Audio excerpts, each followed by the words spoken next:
É uma alegria, irmãos, estar com vocês. Eu e a Juliana, como falou o reverendo Cleides, nós estamos ali 1 ano e 7 meses. Depois de algum tempo de preparação na PMT, Deus falou claramente ao nosso coração, né? Nós fomos desafiados a deixar aqui a nossa cidade de Macaé, que nós amamos, o nosso presbitério, as igrejas que nós pastoreamos, os irmãos aqui no Brasil, a família, os amigos, e tudo aquilo que nós construímos no Brasil, para esse desafio. E era a revitalização da igreja reformada na França. E Deus tem nos abençoado. E assim como o apóstolo Paulo e os primeiros missionários, eles tinham a prática de retornar à igreja de Antioquia para prestar contas daquilo que Deus estava fazendo através da vida deles, nós também, como missionários, temos esse tempo. Retornar ao Brasil, um mês aí um pouquinho, para estar com os parceiros, novos parceiros, e compartilhar aquilo que Deus tem feito na nossa vida, no nosso ministério ali na França. Então nós louvamos a Deus por essa oportunidade, ao reverendo Cleidson, sempre aberto a esse conselho amado, a essa amada igreja, o conselho missionário, que sempre entra em contato conosco. Como é que está aí, pastor? Estamos aqui orando, manda notícias, e essas notícias chegam à igreja. Isso é muito importante, que a igreja acompanhe de perto o que Deus tem realizado. Então, nessa noite, eu quero convidá-los a ler um texto bíblico para que nós possamos aplicá-lo à missão ali na França, mas a missão do Senhor de revitalização em toda parte, inclusive aqui, né? Nessa igreja, na nossa cidade, no Brasil. Quero convidá-los a abrir a palavra do Senhor em Apocalipse, no capítulo 3, versículos de 1 a 6, onde nós vamos refletir sobre a igreja de Sardes, a carta ao anjo da igreja de Sardes. Apocalipse, capítulo 3, versículos de 1 a 6. Assim nos diz a palavra do Senhor. Ao anjo da igreja em Sardes escreve: estas coisas diz aquele que tem os 7 Espíritos de Deus e as 7 estrelas. Conheço as tuas obras, que tens nome de que vives e estás morto. Sê vigilante e consolida o resto que estava para morrer, porque não tenho achado íntegras as tuas obras na presença do meu Deus. Lembra-te, pois, do que tens recebido e ouvido, guarda-o e arrepende-te. Porquanto, se não vigiares, virei como ladrão, e não conhecerás de modo algum em que hora virei contra ti. Tens, contudo, em Sardes umas poucas pessoas que não contaminaram as suas vestiduras e andaram de branco junto comigo, pois são dignas. O vencedor será assim vestido de vestiduras brancas, e de modo nenhum apagarei o seu nome do livro da vida. Pelo contrário, confessarei o seu nome diante de meu Pai e diante dos seus anjos. Quem tem ouvidos, ouça o que o Espírito diz às igrejas. Louvado seja o Senhor pela sua palavra. Diante do desafio que nos foi lançado para a revitalização da igreja reformada na França, uma pergunta nos veio ao coração e, de repente, essa também possa ser a sua pergunta, se você está tendo contato com essa missão pela primeira vez, com o projeto Revitalizar França. A pergunta naquela ocasião era: por que fazer missão na França, se há tantos países com necessidades do Evangelho? Isso é uma realidade.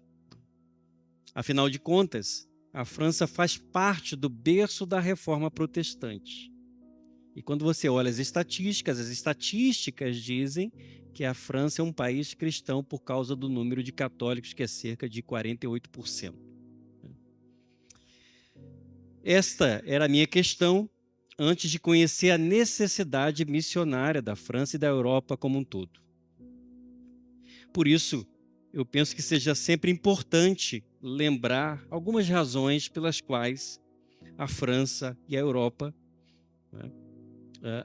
tem tanta necessidade missionária? Eu quero apresentar aqui nessa introdução, antes de adentrarmos aqui no texto de Apocalipse capítulo 3, alguns motivos pelos quais a França tem necessidade missionária, né, que nós observamos. O primeiro motivo é a percentagem de protestantes ou evangélicos no país. Quando nós olhamos as últimas estatísticas, a partir de 2020, por exemplo, da instituição Statista Research Department, o número de protestantes e evangélicos na França não chega a 2% da população francesa hoje em dia. Nós estamos incluindo aqui todos os grupos evangélicos da França. Os grupos tradicionais, as igrejas reformadas, os pentecostais, os neopentecostais, todos esses grupos, eles não chegam hoje a 2%. E estima-se que seja um número bem menor do que isso, porque nós temos os chamados evangélicos ou protestantes não praticantes, que nós chamamos de sociologique. São aqueles que têm um nome escrito no rol de membros da igreja, foram batizados na igreja, mas não frequentam mais a igreja. Eles não participam efetivamente da vida da igreja. E esse é o problema também dos católicos nesse exato momento. Há muitos que se dizem católicos por tradição, como aqui também no Brasil, mas nem sequer vão a uma missa ou participam da vida comunitária católica. Isso acontece também com os evangélicos. Queridos, a despeito do despertar missionário huguenote ou calvinista que ocorreu na França a partir de 1520, plantando inclusive diversas igrejas influentes e convertendo milhares de fiéis, o número de protestantes do país é irrisório nesse momento. Então, por exemplo, a nossa igreja reformada ali na França, a UNEPREF, com quem a PMT tem parceria para a revitalização, conta com somente 2.000 membros em todo o território nacional. Essa é a estatística apresentada no nosso último sínodo, lá na França, em 2025. Veja que qualquer sínodo nosso aí, provavelmente o sínodo que nós fazemos parte aqui na região dos Lagos, tem mais do que 2.000 membros. Nosso presbitério deve estar chegando a isso, só o presbitério de Macaé, né? Mas toda a denominação, ela tem 2.000 membros no território nacional. E não chega a 50 congregações. Além disso, né, as perseguições religiosas que se levantaram por conta da política e por conta da religião católico-romana nos séculos XVI e XVII quase exterminaram esses crentes calvinistas ou reformados ali na França. Mas existem outros motivos pelos quais também o evangelho ele tem sido enfraquecido, as igrejas enfraquecidas ali. O segundo motivo para se investir em missões na França é exatamente esse, o enfraquecimento das igrejas. Igrejas protestantes em geral estão se enfraquecendo a cada dia mais na França e na Europa. Em Marseille, que é a nossa cidade, a segunda maior da França depois de Paris, nós temos ali apenas 3 pequenas comunidades reformadas da UNEPREF, totalizando cerca de 120 crentes, as 3. Né? Uma está sem pastor há 4 anos, na região sul de Marseille. O enfraquecimento das igrejas na França se dá por vários motivos. O primeiro deles, em face do liberalismo teológico que nasceu na Europa, na Alemanha, a partir da Alemanha, influenciou toda a Europa e o mundo até o século XX, que coloca em xeque temas bíblicos como a soberania de Deus, o pecado e a própria fé nos relatos bíblicos, como se estes fossem apenas lendas ou sagas, mas não verdades históricas. É a teologia liberal. Por conta disso, hoje em dia, existem 2 igrejas reformadas na França. A Igreja Reformada Unida, a grande denominação reformada que é, e a nossa, que é conservadora, que saiu dessa na década de 50, por questões de defesa da verdade bíblica. Né? Contudo, as duas sofrem consequências severas por conta da teologia liberal. Uma segunda causa para o esfriamento da igreja na França é a relativização da fé e dos bons costumes. Isso é um outro problema seríssimo. Diversas denominações históricas, incluindo a Igreja Reformada Unida, aceitam relações homoafetivas, até no ministério. Além disso, se você visitar algumas igrejas históricas na França, verá muito frequentemente crentes que praticam determinados vícios sociais e práticas mundanas. Corriqueira. Não se trata aqui de moralismo, mas se trata da defesa da santidade da igreja. Nós sabemos que quando a igreja abre mão disso, ela adoece, ela se enfraquece, ela se esfria. O terceiro motivo para o esvaziamento da igreja é o tradicionalismo. E aqui nós temos que fazer uma diferença clara entre o que é tradicionalismo e tradicional. Né? Como cristãos reformados, nós devemos guardar a tradição bíblica. A Bíblia é uma tradição milenar. A própria Escritura, né, deve ser preservada.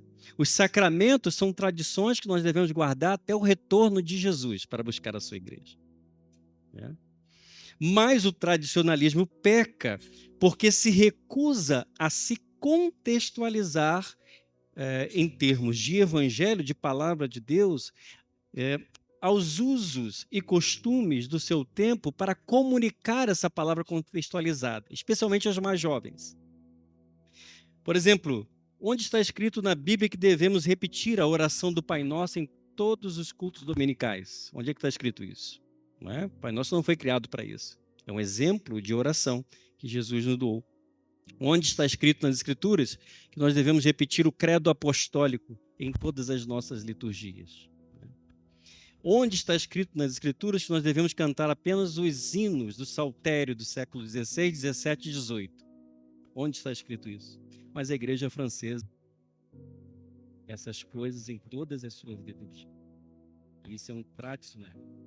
Diferente de... E a igreja pode sim sofrer por conta do tradicionalismo, que está ligado à questão da religiosidade, não é? Ao apego ao ritual, aos usos e costumes, e não à palavra de Deus. Então, todas essas práticas foram tradições litúrgicas importantes, criadas com um propósito, num tempo específico, mas não se aplicam, não se comunicam com o tempo que se chama hoje. E essa é a grande dificuldade da igreja francesa. Para resumir, amados, nós guardamos a tradição bíblica da palavra de Deus, não abrimos mão dela e contextualizamos os usos e costumes da igreja. A igreja na França, infelizmente, é uma igreja tradicionalista, muito fechada, com muita dificuldade de diálogo e de abertura para comunicar o evangelho contextualizado. Né? Na nossa igreja em Marseille, iniciamos um processo de reflexão nesse sentido, desde que nós chegamos, especialmente na prática litúrgica mais contemporânea, que tem despertado a igreja e atraído visitantes mais jovens. Louvado seja Deus por isso. Um deles é o culto jovem que nós criamos. Né? Uma vez por mês, nós realizamos um culto jovem às 18 horas, lá só tem culto pela manhã. É bem verdade que o culto começa às 10 horas e vai até 2 horas da tarde, 3 horas da tarde, com todas as suas atividades. Mas nós estabelecemos essa estratégia, criamos uma vez por mês para testar, né? E a nossa igreja tem somente 2 jovens até 35 anos e 2 adolescentes de 12 anos que estão se preparando para se tornarem membros da igreja. O restante da UMP tem 60, 70, 80 anos, 99 anos. É a UMP da nossa igreja. Né?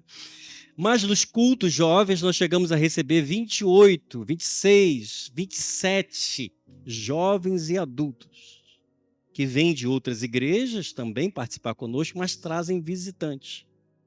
E esses dias nós recebemos o filho de uma irmã da igreja, né, juntamente com a sua esposa e um colega de infância, e segundo ela, foi um milagre recebê-lo porque ele não vai à igreja nenhuma. Ele se diz ateu, e é uma prática muito comum dos jovens franceses, né, se declaram ateus. E ele foi participar do culto, participou, ao final eu pude conversar com ele um pouco, e ele se disse extremamente tocado pela palavra de Deus e o que aconteceu naquele culto jovem. E ele disse para mim: eu estou buscando a verdade. Então eu disse para ele: você está no lugar certo. Jesus Cristo é o caminho, a verdade e a vida. Então, vários jovens têm se aproximado através do culto jovem. Também, quando nós estamos na direção da liturgia do culto tradicional da igreja, nós procuramos trabalhar essa liturgia de uma maneira mais simples, que é uma característica da liturgia reformada. Ela é simples desde o início, ela não precisa ser complexa, para que ela possa comunicar até mesmo a uma criança, né, até o mais idoso da igreja. Isso tem trazido um dinamismo e tem despertado também a comunidade. Uma irmã sempre nos procurava dizendo: pastor, eu não consigo sentir a presença de Deus aqui nos cultos. Aquilo nos preocupava, a gente procurava explicar para ela que ela deveria buscar o Senhor, que o Espírito Santo habita nela e que ela deveria sim ter comunhão com o Espírito Santo de Deus no culto da igreja, mas principalmente no culto particular, individual. Mas aquilo nos preocupava. E depois de trabalhar um pouco essa liturgia de uma maneira mais comunicável, né, mais inteligível e não muito presa ao tradicionalismo, essa irmã nos procura depois de um culto, nos chama para orar por ela, ela está com lágrimas nos olhos e ela diz: pastor, hoje eu senti a presença de Deus nesse lugar e Deus falou comigo. E está lá colaborando com a obra do Senhor. Né? Uma irmã da nossa igreja de 87 anos foi no culto jovem, né? Porque eu digo para a igreja o seguinte: se você tem espírito jovem, você pode ter até 100 anos, venha participar do culto jovem. Você tem que ter o espírito jovem. Se não tiver, não precisa vir, mas se você tiver, venha. Então ela foi, 87 anos, participou do culto, ficou lá atrás, observou. Ao final ela me procurou, sussurrou no meu ouvido: pastor, eu prefiro esse culto do que o da manhã. Esse culto é mais simples, né? Ele é mais dinâmico também, é mais interessante. Eu disse para ela: é um segredo nosso, não conta isso para ninguém, né? Mas você pode continuar vindo ao culto jovem para participar. Então, Deus tem trabalhado ali, Deus tem tocado as pessoas, não é? Dentro dessa abordagem de que a igreja precisa se comunicar com a sociedade, que a igreja precisa estar, Deus quer realizar através dela com a sociedade. E, especialmente, ela precisa alcançar juventude. Ela precisa alcançar jovens para garantir o seu futuro, né? Graças a Deus por isso, irmãos. A verdade é que a igreja precisa estar atenta ao processo de revitalização. E esse é o chamado aqui para a igreja de Sardes, né? Deus está chamando a atenção dela para esse processo. Nós vamos mergulhar um pouco mais nesse sentido aqui no texto de Apocalipse capítulo 3. Veja, nesse texto nós vemos que Sardes era uma cidade muito rica, uma cidade importante comercialmente. Não é? Isso é muito interessante, inclusive para aquela igreja. Igrejas são plantadas em lugares estratégicos e importantes. Era a capital do antigo reino da Lídia. Né? Ficava também uma posição estratégica e era considerada fortaleza quase impenetrável. Isso talvez tenha trazido um pouco de conformismo àquela igreja, porque historicamente ela cai 2 vezes em batalha. Ela fracassa 2 vezes por conta do relaxamento dos seus guardas. Isso pode acontecer conosco. Às vezes nós temos uma igreja muito bonita, forte, histórica, né, que vai bem, que caminha bem, parece que nada vai nos abalar. Quando, na realidade, se nós não acordarmos hoje para o processo de revitalização e de preservação da vida espiritual da igreja, a igreja vai entrar num declínio nas próximas décadas e corre, sim, o risco de fechar as suas portas. Porque a palavra de Deus garante que a igreja do Senhor Jesus Cristo, a igreja universal que está espalhada sobre a face da terra, ela nunca será detida e destruída. As portas do inferno não podem prevalecer contra ela. Mas igrejas locais estão fechando as portas todos os dias. É o caso da França, é o caso da Europa e é o caso também no Brasil, que há igrejas em dificuldade. Né? Então, veja que nós precisamos estar alertas. Essa é a palavra do Senhor. A expressão aqui que nós vemos no versículo 1, 7 Espíritos de Deus, não contradiz a doutrina da Trindade. Pelo contrário, fala da perfeição e completude divinas, representada pelo simbolismo do número 7, na linguagem Apocalipse. Então, devemos entender que é Deus mesmo, né, que envia sua carta através de João, seu servo, ao anjo, ao pastor, ao líder da igreja de Sardes. A profecia direta e dura: conheço as tuas obras, que tens nome de que vives e estás morto. Você imagina o reverendo Cleidson recebendo essa palavra para vocês. Ele chega aqui domingo de carnaval, e diz: olha, o Senhor mandou dizer para vocês que vocês têm fama de que estão vivos, mas estão mortos. Que palavra dura, hein? Talvez alguém vai procurá-lo depois do culto para tirar satisfação, para que ele explique melhor o que ele quis dizer, né? Dependendo do presbítero, vai pedir para ele, né, refazer essa palavra, que foi muito dura. Mas foi a palavra de Jesus para a igreja de Sardes. E no versículo 2 ele acrescenta: não tenho achado íntegras as tuas obras. Fica mais duro, mais difícil ainda. No versículo 3, há um apelo ao arrependimento daquela igreja, cujo pecado foi a contaminação de suas vestes. Provavelmente um conformismo, relaxamento espiritual ou desvio doutrinário. Uma própria apostasia. Já que o Senhor a manda lembrar e guardar o seu ensino. E geralmente quando o Senhor faz isso é porque a igreja se afastou desse ensino, né? Se esqueceu desse ensino. Num tom de juízo, ele diz que virá repentinamente como um ladrão para julgar as obras daquela igreja, da igreja de Sardes. Contudo, queridos, o versículo 4, ele é consolador, pois fala de algumas poucas pessoas, o remanescente fiel daquela igreja, que não se contaminaram com o pecado da igreja e andaram com o Senhor. Caminham com o Senhor, são fiéis.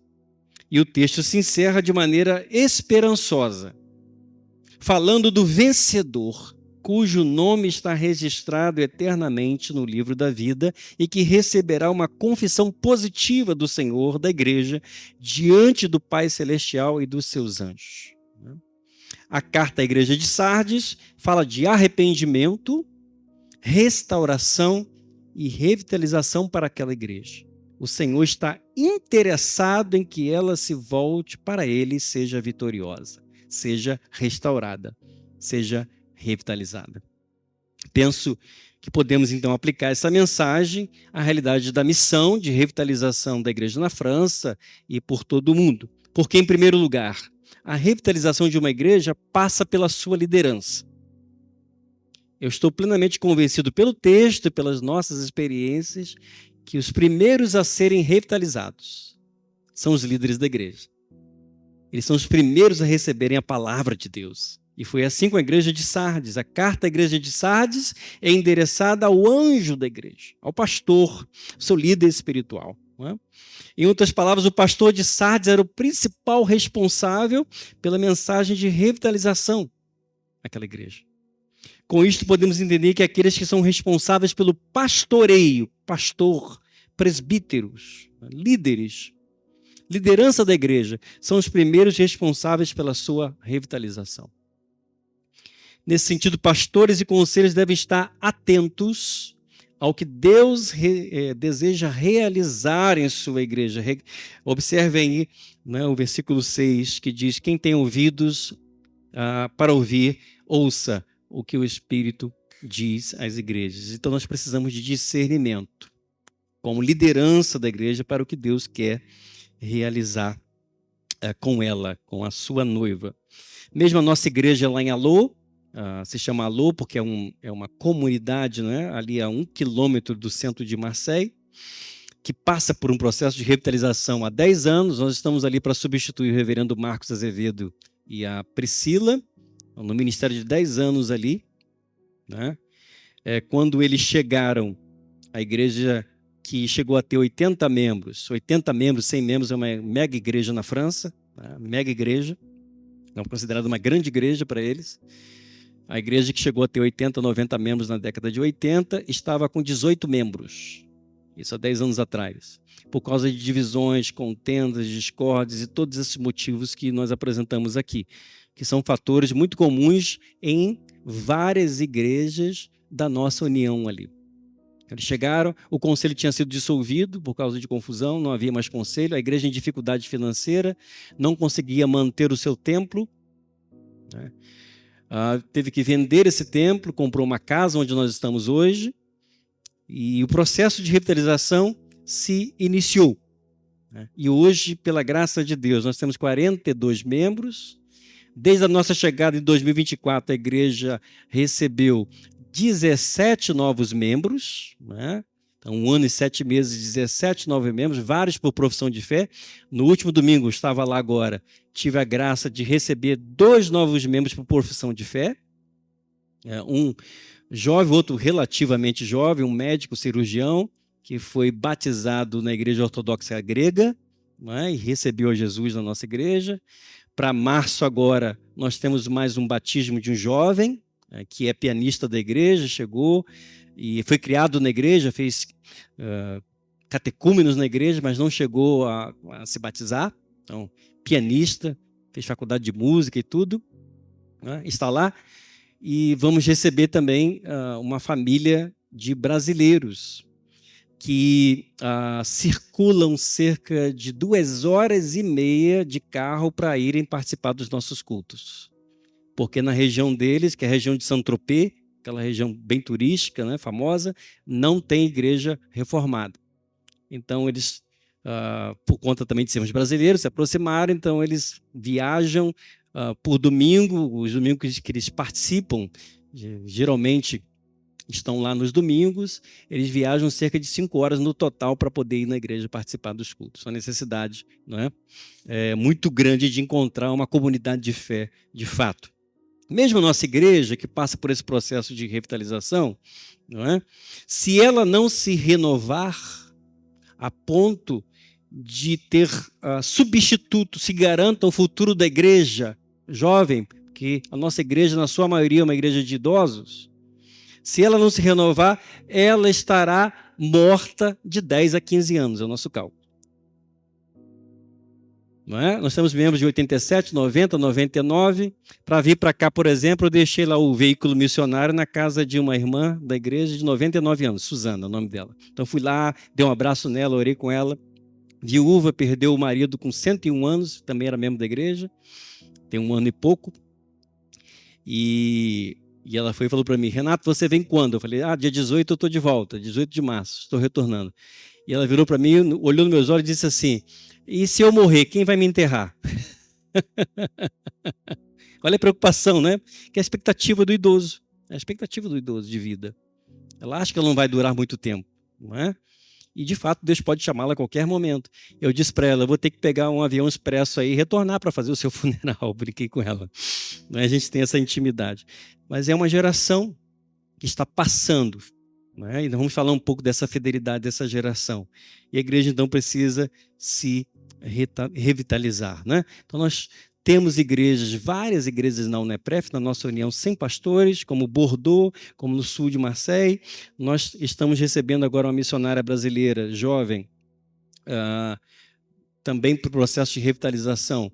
Vai trabalhar numa região, a região da igreja de Montauban, lá mais para o sudoeste, né, ali da França. E na região que ela vai trabalhar, ela vai colaborar com 3 igrejas que estavam fechadas.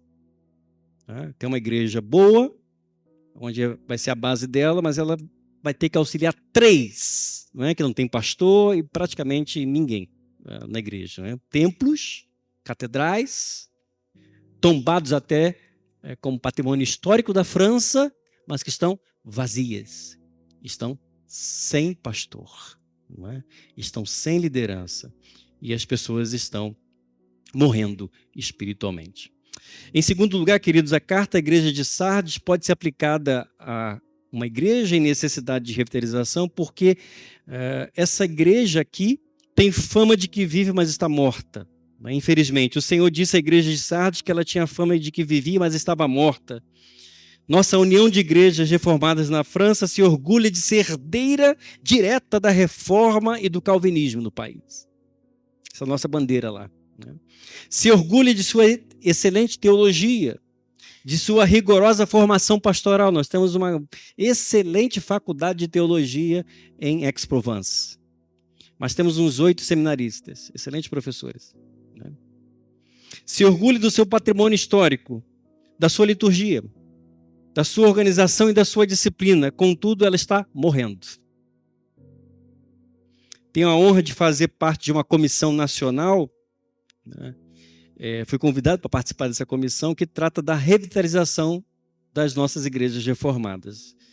Na última reunião, me chamou a atenção o fato que nós tratávamos de problemas de diversas igrejas que estão morrendo, mas um pastor mais ancião, que doou toda a sua vida pela igreja, nós respeitamos muito isso, ele não aceitava de maneira nenhuma ouvir que a nossa igreja na França está morrendo. E o relator da comissão disse para ele: meu querido irmão, nós respeitamos o seu posicionamento, mas se a igreja está morrendo, nós temos que assumir essa responsabilidade e pedir a Deus que tenha misericórdia da igreja, para que ela ressuscite. Nós temos que enfrentar a realidade. Né? Então, é uma dificuldade também de se enxergar o que está acontecendo com a igreja. Né?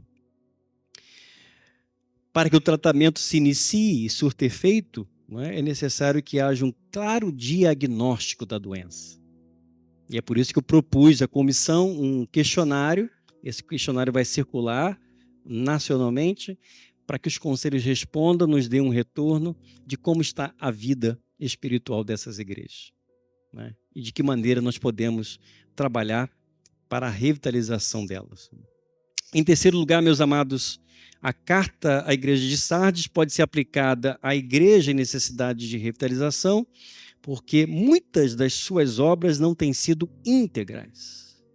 Muitas das suas obras não têm sido íntegras. O Senhor disse a Sardes que suas obras não eram íntegras. Apostasia e desvios doutrinários permeavam aquela igreja. Na França não é diferente. Mesmo em nossa união de igrejas, não é difícil de encontrar membros e líderes que rejeitam doutrinas clássicas da palavra de Deus. Né? A perseverança final dos santos, a obra perfeita de Jesus Cristo, a obra do Espírito Santo nos crentes, né?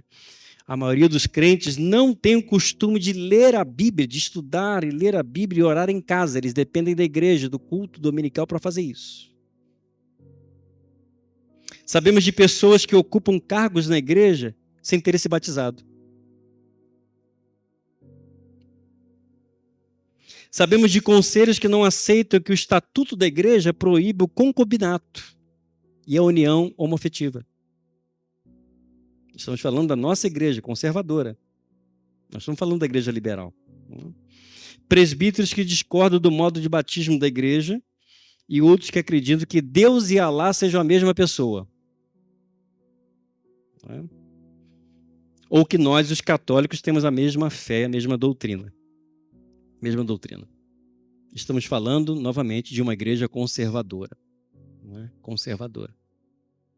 Uma igreja adoecida. Não temos medo de ensinar lá na nossa igreja, onde nos chamam para falar, e combater qualquer um desses pensamentos. Mas a verdade é que eles têm permeado a igreja nacional, oferecendo uma ameaça à vitalidade da igreja de Cristo Jesus.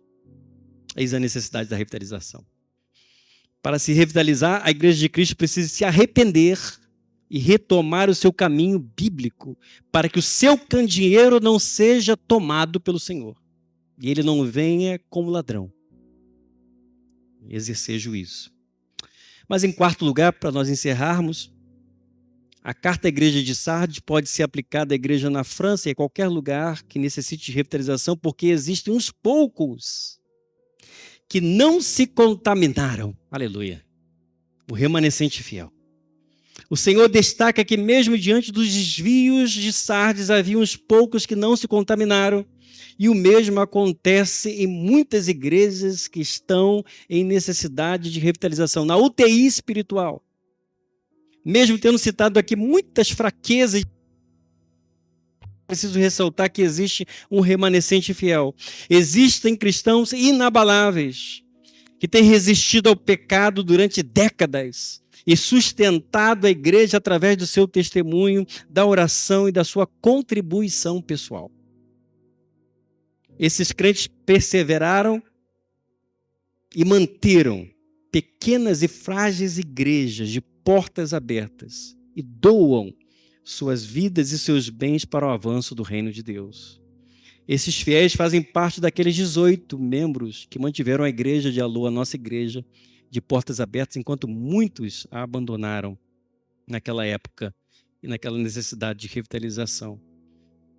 Gostaria de citar com vocês aqui o exemplo de uma outra irmã da nossa igreja, de cerca de 90 anos, chamada Josete, que mesmo com essa idade, sendo viúva, com muitas enfermidades, morando distante da igreja, ela não deixa de evangelizar com seus folhetos evangelísticos, está sempre com seus folhetos evangelísticos, e realizar obras de caridade em nome da igreja.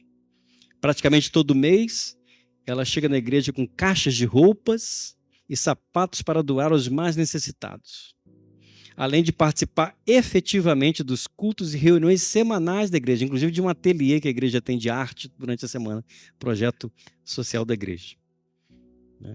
Essa irmã, para nós, é também um exemplo de perseverança, de doação. E como ela, nós temos outros no conselho da igreja, nós temos outros que participam da igreja que têm mantido a igreja de pé, mesmo diante de tanta luta, de tanta dificuldade, de tanta perseguição. Um outro problema que a igreja enfrenta ali também é o crescimento avassalador do islamismo. A cidade de Marseille, a segunda maior da França, também tem o maior número, junto com Paris e Lyon, de muçulmanos. Um dos maiores números de muçulmanos de toda a Europa. E é ali também que estão erradicados diversos grupos terroristas. E esses dias, compartilhamos aqui com os parceiros, eu e a Juliana estávamos no centro da cidade, daqui a pouco olhamos, subiu uma fumaça, eu disse para ela, não é coisa boa isso aí. E daqui a pouco começamos a ver a polícia passando o corpo de bombeiros, e fecharam o transporte público todo, e um grupo radical de curdos começou a depredar toda a cidade, quebrar toda a cidade, incendiar a cidade, lançando bombas na cidade. Então Marseille virou um caos. O céu aquele dia, inclusive, estava completamente diferente. O ambiente carregado. E foi um atentado terrorista na cidade de Marseille. Nós escapamos a pé até um outro bairro para tentar encontrar uma condução, um metrô. Entramos no metrô e fugimos ali do centro da cidade por conta desses ataques. Marseille é considerada a cidade mais violenta de toda a França. Mas é ali que Deus tem nos enviado para trabalhar na revitalização, não só da igreja de Alô, como também para colaborar na revitalização das outras duas igrejas. Nós estamos fazendo isso também, como se fosse ali um pequeno presbitério, e a nossa missão ali é revitalizar a igreja local e colaborar também com as outras igrejas da cidade. Mas há crentes fiéis nessas três igrejas. Nós louvamos a Deus por eles, porque eles mantêm a chama viva.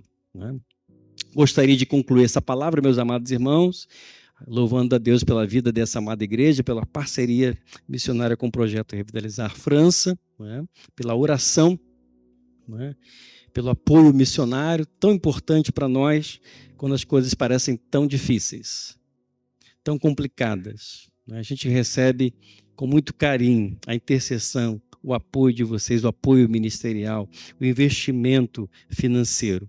Acredite, há muito o que fazer pela Igreja de Cristo na França, que no século XVI enviou missionários ao Brasil, ao Rio de Janeiro, mas que agora clama por missionários. Que Deus nos abençoe, em nome de Jesus.